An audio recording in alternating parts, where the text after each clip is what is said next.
Hello everyone, so today I wanted to talk about my thoughts on Fearless Taylor's version. If you guys want to skip right to the video, I'll have a timestamp on the screen right here for you guys to skip to. I'll also have it down below in the description as well. And let's get into some quick disclaimers. Number one, this is just my opinion on the album. I'd like to hear yours down below in my comments section. I'm going to be reading off my phone like I always do. I will timestamp the video. It has multiple different sections, so if you want to skip around, you can absolutely do that. And all my sources that I reference for this video will be down below in the description if you guys want to check that out. And now let's get into it. So first off, let's start off with my thoughts going into the album. So I knew that I was going to like this for sure. I definitely did like the old version of Fearless. I just didn't play it as much because she has other albums that I simply enjoy more. And when I think, let me listen to Taylor Swift, this just wasn't one of my top albums to go to. And if I did revisit this album, it was usually just to listen for Love Story 15 and You Belong With Me, honestly. And I didn't listen to the old version ever since she announced that this new version was going to be coming out and everything. If I did go back, it was probably for like one song, but I hadn't heard the album in full in a very, very long time.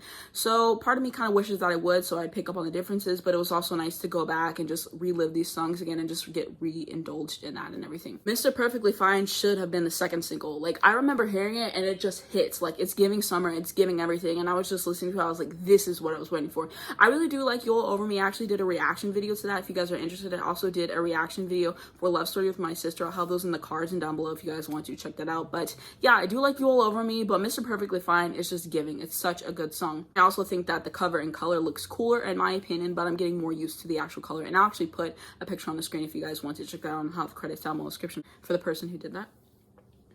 And now let's get into my thoughts after first listen of the album. So my favorite songs from the first listen were going to be Fearless. I love the lyric whenever she says there's something about the way the street looks when it's just rain. Just the way that her voice sounds in that and just that lyric, I love it so much. 15, The Best Day, which is such a cute song, especially that lyric video. Like, that lyric video, I love it so much.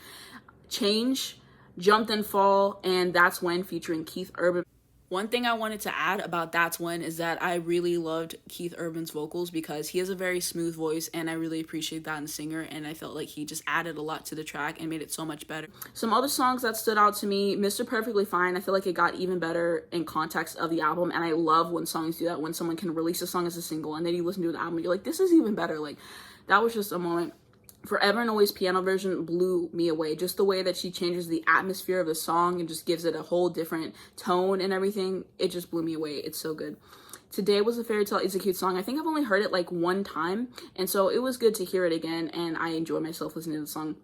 And now into the songs that I just didn't really vibe with on my first listen. So those are going to be Hey Steven, Untouchable, and Superstar. And now for my updated opinions on those songs. So for Hey Steven, that song has grown on me tremendously. I like it so much more now. Do I see myself skipping it occasionally? Absolutely, but I like that a lot more now. And Untouchable and Superstar, I just do not like those songs. I've listened to this album every single day since it has been released just to get my notes and everything ready for this video. And those songs just have not grown on me. I just don't like them. Especially Superstar. Like, I know a lot of people agree with me. I just am not a fan of that song particularly. It just isn't giving for me. And now on to lyrics that I love and parts on the songs that stood out to me personally. So I love the lyric in White Horse whenever she says, I was a dreamer before you went and let me down. The lyric in You Belong With Me whenever she says, you've got a smell that could light up this whole town.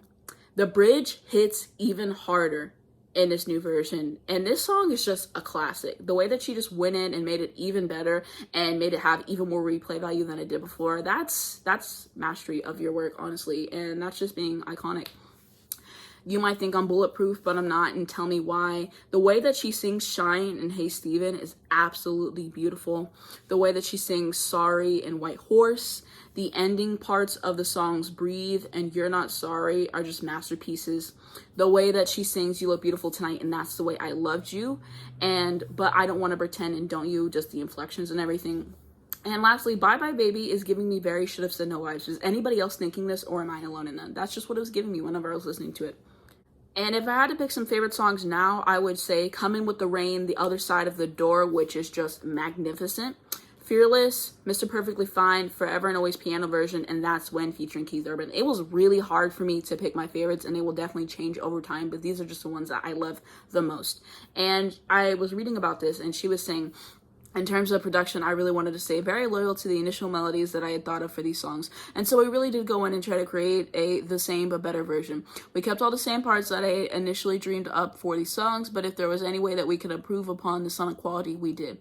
I did go in line by line and listen to every single vocal and think, what are my inflections here? If I can improve upon it, I did. But I really did want this to be very true to what I initially thought of and what I had initially written, but better, obviously. And she also told people that she did not alter the lyrical content, vocal melodies, and instrumental arrangements of the 2008 recording. However, she changed the sonic textures in the re-recording. She added that she studied Fearless thoroughly to replicate the country inflections of her early vocals. Swift recruited members of her old touring band who played the instruments on the 2008 recording to do the same for Fearless Taylor's version. And I did see some people talking about the inflections and the changes, so leave those down below in the description. I watched a short video and it showed a little bit of the changes. There is a longer video that I'm planning to watch after this, and I'll have that link down below in the description if you guys want to check that out as well. But I found that very interesting. And now onto my overall thoughts. So first of all, I was just curious as to how come every time women sing with her in songs, it's just background vocals and they don't get verses, and whenever men sing with her, they do get to have a verse. I'm just curious as to why that is. And I saw a TikTok that was asking the same question, and I'm just curious about that. And I still enjoy the songs otherwise, but just something to think about. Her voice is so strong on the album. It's so rich and it has improved tremendously, and just wow moment. And this album just really shows what a powerhouse she is. It got over 50 million streams in its first day. A 13-year-old re-recording of an album is doing better than some people's debut of all new original material. That's being iconic. That's being the moment. And these songs have really stood the test of time so well, for one, and then she's just going in and redoing them and making them better, making them have more replay value, and I just really appreciate that. And I definitely enjoy the album more now, for sure. Like I said, I paid the old version dust, but going back and listening to this, I just forgot how good some of these songs are, and I'm planning on listening to this more in the future for sure. And I did listen to this every day whenever it was released, so I've listened to this album in full about 8 times for this video, so yeah. And it looks like 1989 Taylor's version is going to be next because she was on Stephen Colbert recently and she teased it a lot. So I'm very excited about that because that is one of my favorite Taylor Swift albums of all time, and just one of my favorite albums of all time. Honestly, the album is pop perfection. So I'm really excited for that and just to see what she does in the future and the surprises that she has in store and everything. And yeah, so what are your thoughts on this album? How are you feeling about it? Anything that I missed in this video? And should I rank every song on this album for a video? I thought about doing it, but I'm not sure if that's something I'm going to. And like I said, everything I referenced to make this video will be down below in the description, including stuff I'm pretty sure I forgot to mention. So check that out if you're interested. And that's going to be it for the video. If you enjoyed it, please be sure to give it a like. You can also throw a subscribe button down below. If you hit the bell inside, you get a notification on your phone every single time I post. And I do have a Twitter and an Instagram if you guys would like to check me out on that as well.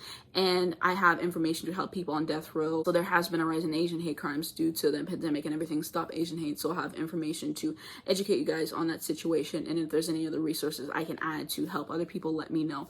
Thank you guys so much for watching this video, and I will see you in my next one.